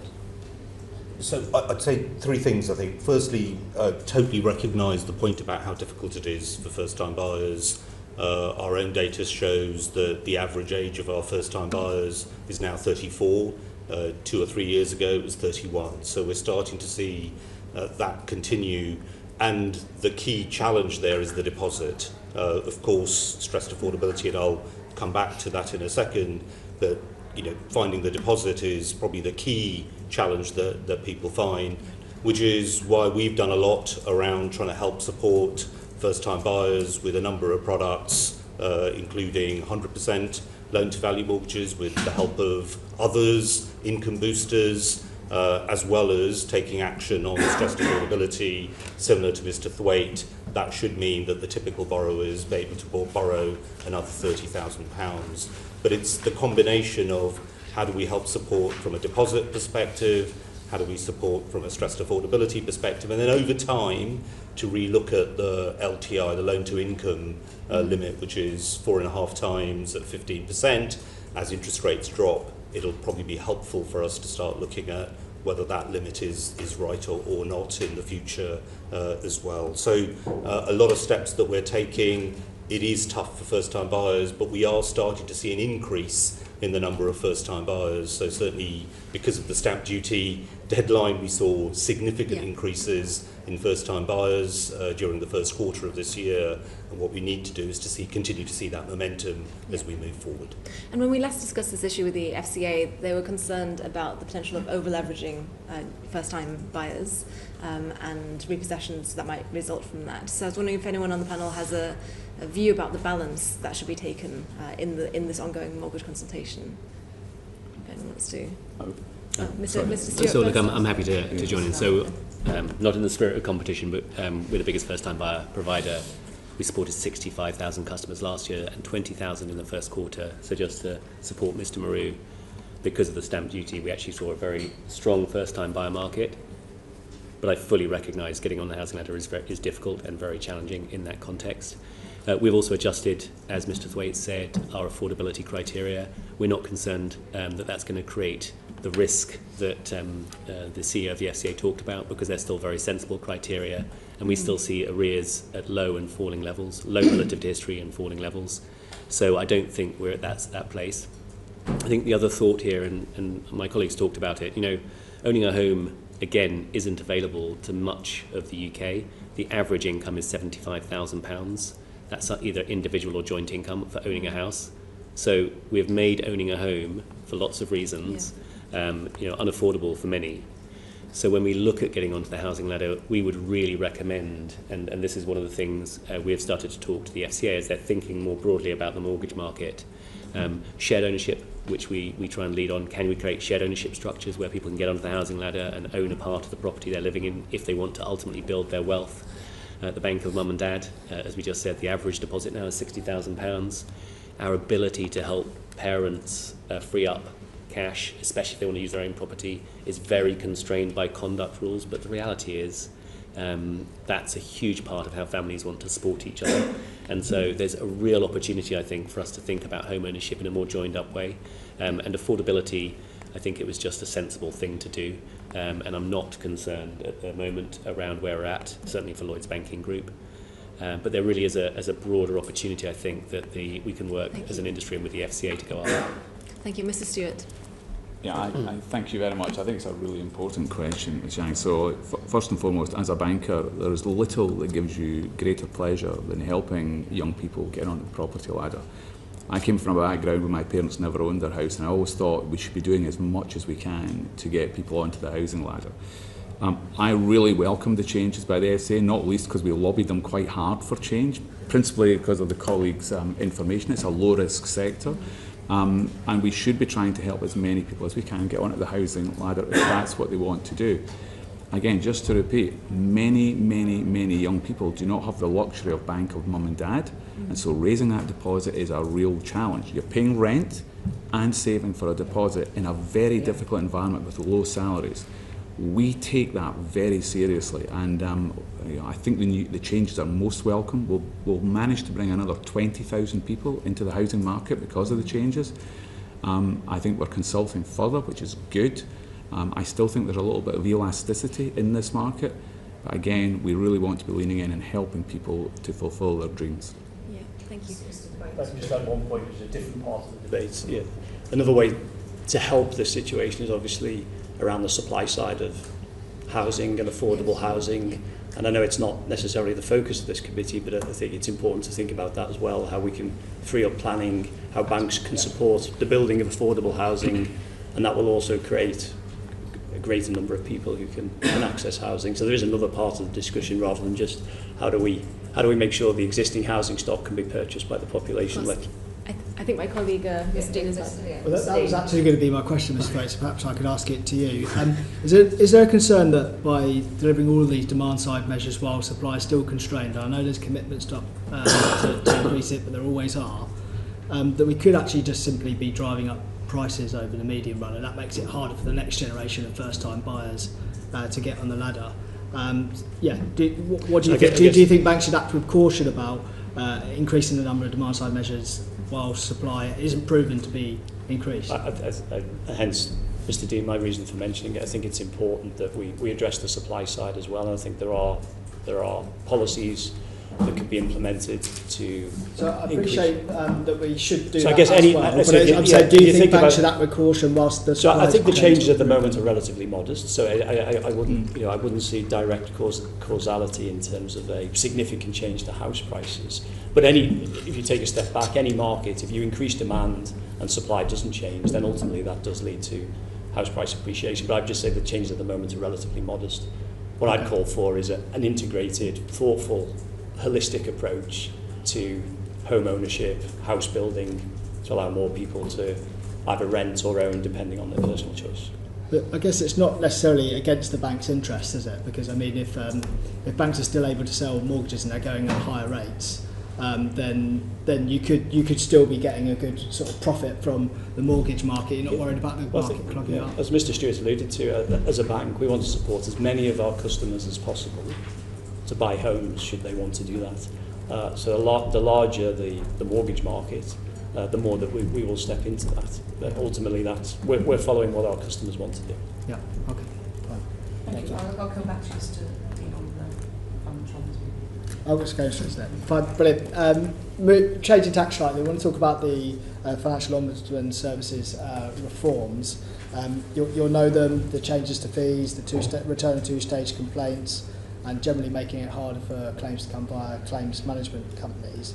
There is a concern that some of these measures will weaken protections for consumers whilst making life easier for firms like yourselves. Why do we need these reforms? Mr. Stewart, perhaps I'll go to you first.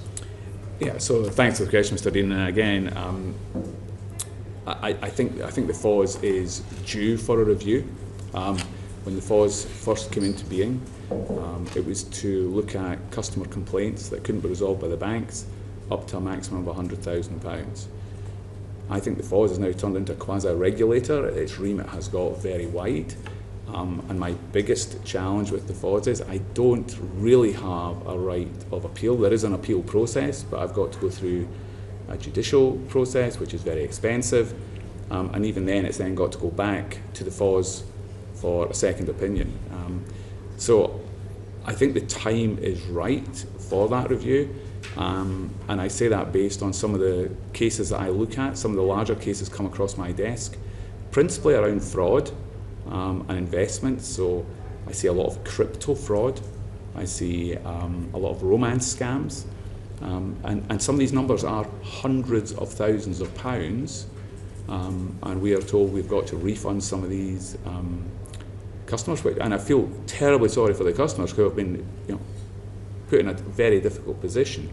But I just sense the FOS's remit has got very, very wide. What can I ask you about that? Because I know that UK Finance have proposed to remove the FOS's fair and reasonable remit. And my understanding of that is that if, say, an 85-year-old customer transferred £3,000 somewhere overseas, then it's probably fair and reasonable for you not have to investigate that. But if they did £100,000, then you would have to go and investigate that. But if we remove that fair and reasonable requirement, there'll be no obligation on you at all. That feels like a step backwards for tackling fraud. So what's your view on the fair and reasonable remit? So let me explain what happens when we look at some of these cases. I would suggest about 95% of them, I have to go and absolutely check my facts, but a huge number do not touch the sides. We have a look at it and go, poof, let's get the customer refunded. And that happens really, really quick. It's when it goes outside the remit. There's a case at the moment that I have written to the chair of the FOS on because I don't price for that sort of risk. So this is people who have invested in what I think is a high-risk operation. It advertised 30% returns. The customer has failed and people have lost their investment. We have been told to refund those investments. That's going to total about £4.5 million. It's not even that case that I'm concerned about. It's that if we've now got to refund investments that have gone wrong, I don't price for that. Okay, but can I just get a quick answer on what your view is on the fair and reasonable remit? Do you think that should go? I think fair and reasonable is a reasonable statement to have in anything. It's fair and reasonable. It depends on the circumstances. You would keep that? I would keep fair and reasonable. And Mr. Marrow, I'd just say a few things. Firstly, we have no desire to weaken customer protection. To the example that we're just talking about around fraud, the PSR rules are in place now. I think we saw the data only recently around people being refunded. I think it was 86% for the industry. Ours are higher than that. And so we are delivering good outcomes for our customers. Modernising the FOS, I think, is a good thing to look at and do. Go back to what it was set up to do, focus on simple cases, and then allow the FCA or the courts to deal with the more complex cases where FOS is getting bogged down. So I think that's our thought and view around the Ombudsman and modernisation of the Ombudsman. Okay, thank you. I saw Mr. Nunn wanted to come in. No, I was going to say the same. Look, we really believe we need a healthy FOS that provides quick, fair answers. It's not been able to do that for the reasons that some of my panel colleagues have said. So we really believe we need a FOS that makes quick and fairness-based decisions. On the fair and reasonable, which is, I know where you were pushing rightly, I think it's important to look at the definition of fair and reasonable. We want individual customers to be able to go to a free service that gives them a quick answer, and that's what we think the industry needs. And today that's not really what's happening in lots of cases. So we really welcome the review, and we absolutely, I think Ms McDonough raised earlier, our industry is built on trust, and one of the reasons we believe the FOS is important is it enables individuals to get those quick, fair answers, and that's what we'd like to see. Obviously, there's going to be a change of leadership at FOS by the autumn, so I'm sure next time you're in, you'll have things to say about that. John Lennon. Yes, I turn to financial crime. I think we're quite alarmed. The FCA said that that's one of their top priorities in the next 5 years. They just see is about having slower growth. Now, you have all collectively had to implement the authorised push payment reimbursement scheme, I think, over the last 7 months. Now, I seem to recall there was a collective frustration with the disparity of the way that regulators, government dealt with you as banks and your culpability, with the way that they dealt with tech platforms and firms. And the desire to avoid offending such great institutions that make so much money for the economy and are linked to our relationship with the US and all the rest of it is probably that all governments are reticent about doing this. But for clarity, can you tell us how you're getting on with the reimbursement model? And when you look at financial crime, how do you see it going forward? And what would they need to do to bring some sort of clarity on this issue to deal with the fact that you aren't the only ones culpable in this space when it comes to financial crime? A massive concern for so many who will be watching and on reports of this today. Mr. Thwaite, thank you. So couldn't agree more in terms of the issue around economic crime. The statistics for 2024 are quite alarming. 1.2 victims, up to £1.2 billion, £2,300 a minute. It's unbelievable, the numbers. I think if you look at the crime statistics, just less than 40% of all crimes relate to financial and fraud. So it's to me, it is a massive issue for the UK. Last time at this committee, I guess I made a plea for a coalition of the willing. That was the tech companies, that was the telco companies, the banks and the policymakers. I make that plea again. While some progress has been made, I genuinely believe we need to do more. When I share those numbers, to me it brings to life how significant an issue What specifically would be? So I think there's ideas around data sharing. There could definitely be data sharing between all the parties, and we need to make sure we've got the right protocols and permissions around that. But data sharing. But that's always seen across Whitehall as a too difficult thing to do. Yeah. I mean, but I think we have to is it realistic though? I think there are aspects of it that can be done. If you look at over 70% of fraud originates upstream on social media. Yeah. We've worked with some of those tech companies and social media companies closely, and when you get very targeted and look at particular sites that are driving fraud and share information, we worked with Meta, we brought down a whole host, as an industry, a whole host of sites. So it is possible, but you're right, you have to take it from a generic kind of principle to some very clear specifics. But I think we need everybody to step up to the party because the impacts are really significant. Okay. So I'd agree with Mr. Thwaite wholeheartedly. Obviously, it's a material issue from a societal perspective. There's been a lot of focus on reimbursement as part of the PSR rules. From what I can see, it seems to be working fine and well and delivering good outcomes for customers. But we need to move the agenda onto prevention and detection, and that's where we talk to our own customers and we ask them about tech companies. 3/4 of them say tech companies should do more. 64% of them say they should actually contribute to the reimbursement scheme. So I think that's one possibility. And then finally, Mr. Why Waite do you think talked they about don't at the moment? they don't contribute anything at the moment. Why is that, do you think? Because,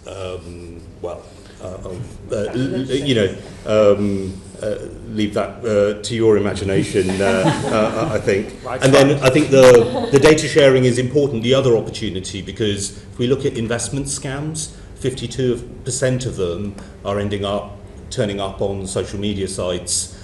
We see pictures of people, using AI-generated images, etc., and I think there's a real opportunity to do more around identifying sellers and those sites more carefully with greater identity checking.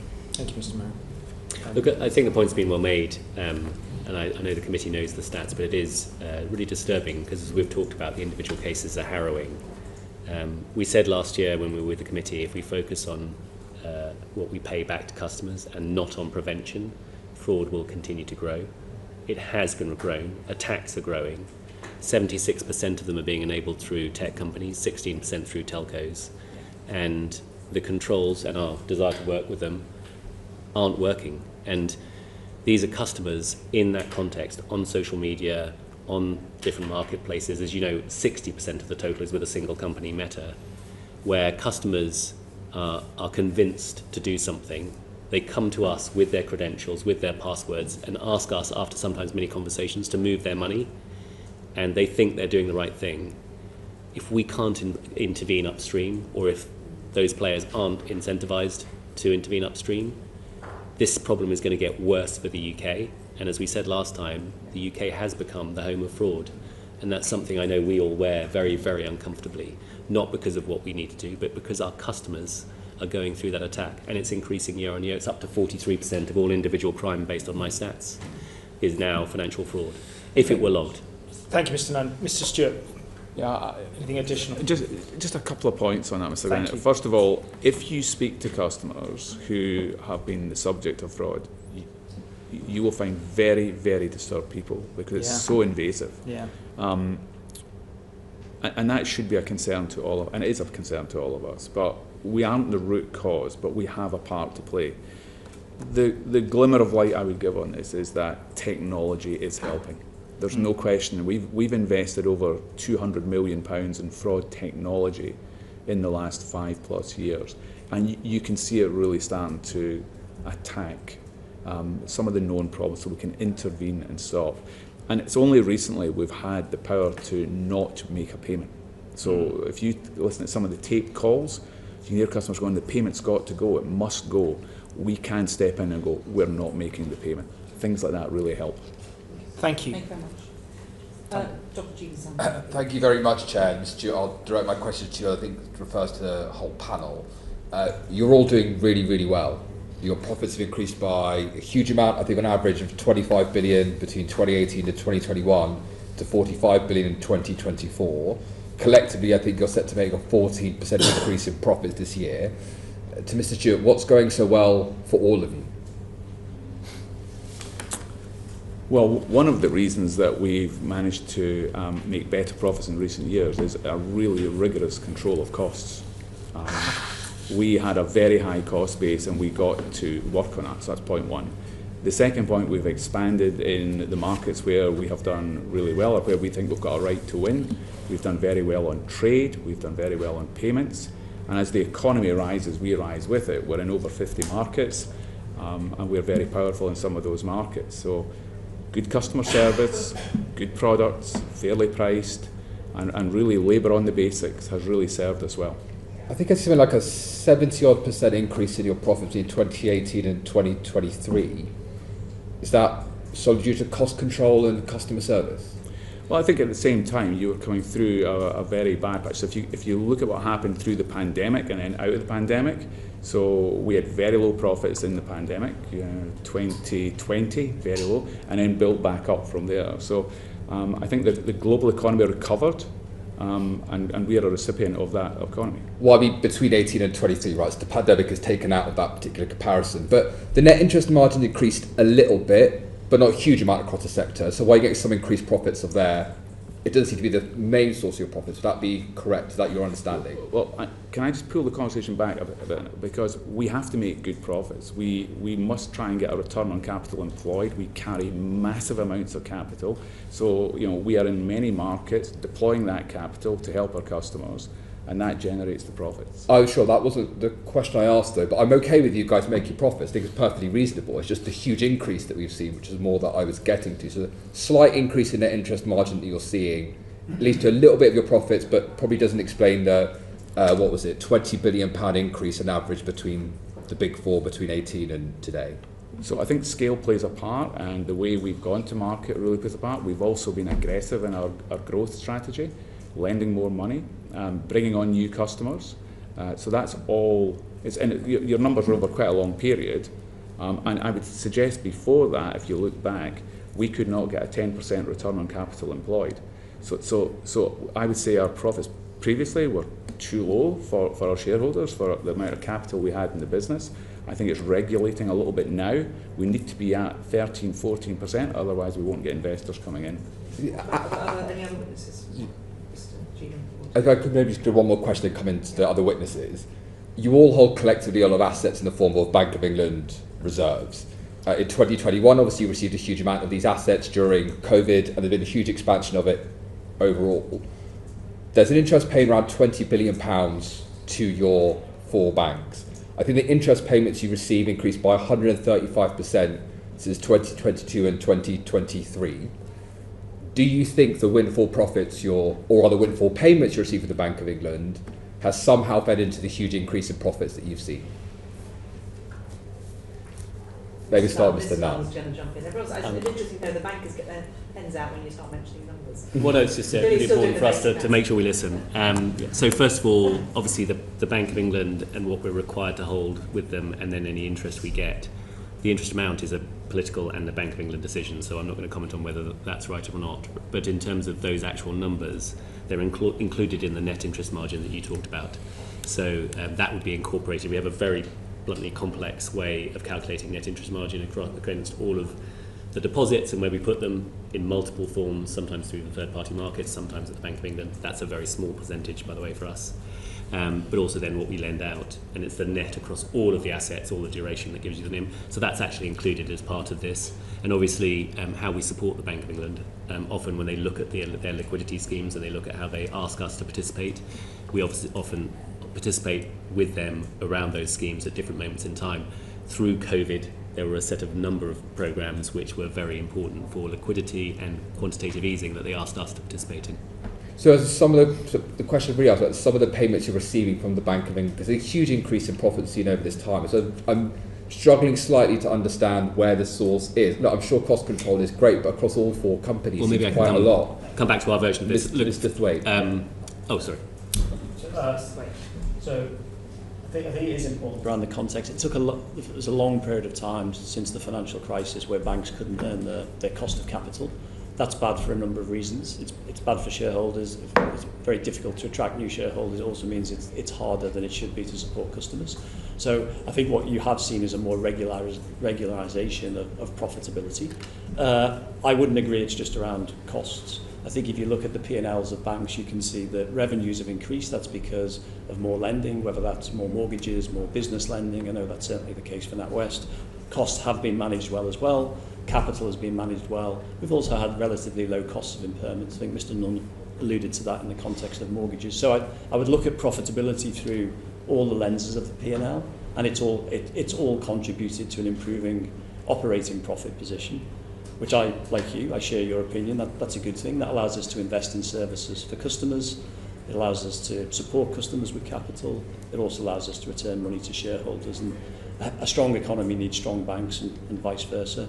Reserve remuneration, I think the debate around that, you need to consider that is a key part of monetary policy, and it's not unusual when you look across a whole host of different countries. It's a way in which, I guess, the bank rates and market rates are aligned. And I think what sometimes is forgotten that, as we go into a lower rate environment and as reserves are taken out of the economy through quantitative tightening, those payments will reduce as well. So there's a lot of dynamics, but ultimately, as Mr. Nunn said, that's a Bank of England and political Well, a lot of payments still to go. Sorry. I was just going to add 2 points because I won't repeat the other points. One is from a Barclays perspective, our return on tangible equity, which is what investors use to judge us, in 2024 was 10.5%. So that's still below the cost of capital. So our investors, are continuing to obviously expect us to improve the returns that we make. We're focused on growth as well as serving our customers as well as possible. And then the second thing, which I think has been alluded to, it's really important to judge these things through the cycle. And so we have a period where arrears rates are very low, partly thanks to lots of good work that's been done, but it's important to judge it through a cycle as well. Thank you. Thank you, Chair. Just a couple of hopefully quick answers. They're fairly straightforward questions.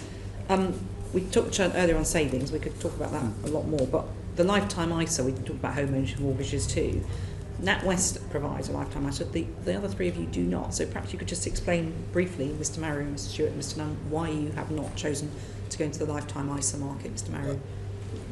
So we look at whether we should or shouldn't, and we're actively looking at whether we should enter the lifetime ISA market. There's obviously some uncertainty about what may happen from a ISA simplification perspective. And so I think once that debate is concluded, we will work out where it fits in the product range.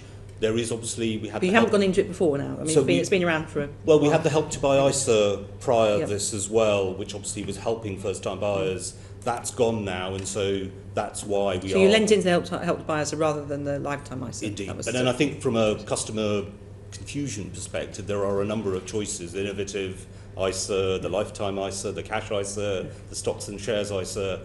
So you basically, but just to be summary, you chose to go for the Help to Buy ISA rather than lifetime ISA. Is there any particular reason? And we are looking actively at whether we, enter the lifetime ISA market, subject to it still being there. Okay, so you are still considering that as an option. Okay, Mr. Stewart. Yeah, thank you very much. It is an option. We don't have it today. Quite simply, we think we've got better products. We think we've got better products that give a better return.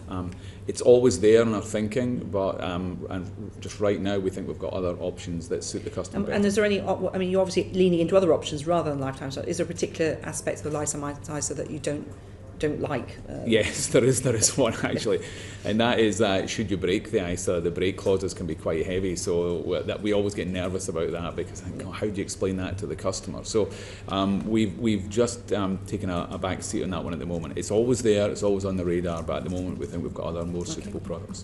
And Mr. Nunn? Yeah, a complication too far on top of motor finance, perhaps. No, let me be more specific. This is a relatively complex product for the people it's targeted. It's targeting people for 3 to 5 years, typically when they're building a deposit for their home, but it's limited at £450,000, and we see people go over it. And then it's targeting people at their pensions stage with a very punitive 25% out. £100 plus 25%, minus 25%, you lose money.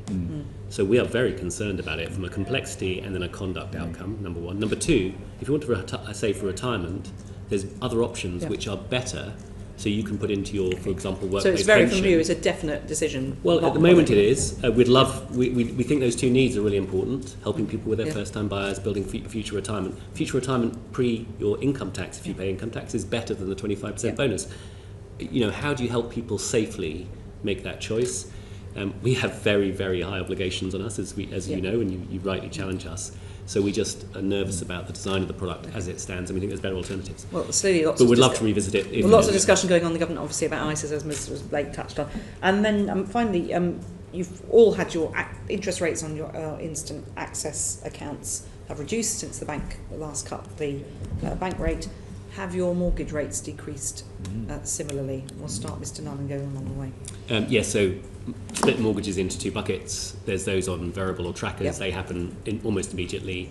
Interest rates on savings, by the way, as the rates have come down, we're passing less than 50% on, and there's a 60 to 90-day window where customers can respond and choose, as you know. And then on fixed rates, which is where the majority of the market is, as you know, we have to actually, for prudential stability, keep them fixed. Well, and keep them fixed, and then for those repricing, they're typically looking for rates based on 2 and 5 year forward rates. So it's not linked to the base rate. Mr. Stewart? Yeah, so firstly on mortgages, pass the rates on very quickly. It's a super competitive market. We like the mortgage market a lot, so we want to be competitive in it. one mortgage product, if I could just explain, our standard variable rate. During 2023 to 2025, we put a cap on that, so as rates were rising, we did not want to have a 7 at the front of that number. We never went above 6.99. We've just started to reduce that as well, but we really want to look after our customers through that period, so we'll have another look at that in the weeks ahead. Okay, that's helpful and interesting, different takes on it. Mr. Maru. So just echo the points from Mr. Nunn around how the mortgage market works. Also 300 mortgage lenders and about 80% of it through brokers, so highly competitive market from a mortgage perspective. And then on the latest rate cut, 25 basis point cut, the main products we've seen a 5 basis point cut, so much lower than the 25 basis point reduction. Mr. Thwaite. Yeah, simple answer. The pass through as rates have gone up has been the same as come down on the savings side, and mortgages on the base rate and at the same time frame. Yeah, correct. Okay, thank you. Well, there are some products. Well, obviously, some product requirements in terms of notifying customers, but there's no disconnect between the up and the down. I mean, the obvious comparator is the standard variable rate. Yeah, obviously the other products are a bit different. Finally, one quick question, I think, from Ms. Yang. Thank you, Chair. And Mr. Stewart, congratulations on your recent appointment to HSBC Holdings as a Group Director. I hope that you can convey to your new colleagues in HSBC Holdings how deeply concerned I am and many of our committee members are about the ongoing withholding of pension payments to Hong Kong BNO nationals who are now settling in the UK, of which HSBC Holdings has about £1 billion held, which under present circumstances will never be withdrawn. We really want to see progress on this issue, and I think it's disappointing that HSBC Holdings has not yet appeared in front of Parliament to speak to MPs on this issue. So I ask if you can convey that, and if you can make some commitment from HSBC Holdings to answer questions on behalf of MPs. Yeah, so first of all, I'll take the question because it's a really important question. Obviously, we've got a lot of Hong Kong people settling in the UK. First of all, thank you very much for your kind remarks on my new job. I've not started yet, but I'm excited about it. This is a really difficult one for the bank because we would have to break the law to pay the money. The law in Hong Kong states what we can and cannot do, and we have to obey by the law. We are a visitor in every country outside the UK, and as a good visitor, we always obey the local laws. So unless we break the law, there's very little we can do right now. We're hoping that government influence, etc., may change that, but at the moment, the law is the law. Thank you for that candid answer, and I'm sure that will be taken up elsewhere. Can I thank our witnesses very much indeed for their time. There's so much we could cover, and we hope that you will come back again at some point. Tomorrow we're seeing building societies and some of the challenger banks, just to get a general landscape for the British public who we represent and who you serve, an idea of what's going on in the banking world. So can I thank you very much indeed for your time. The transcript will be available on the website uncorrected in the next couple of days. Thank you very much for your time. Order.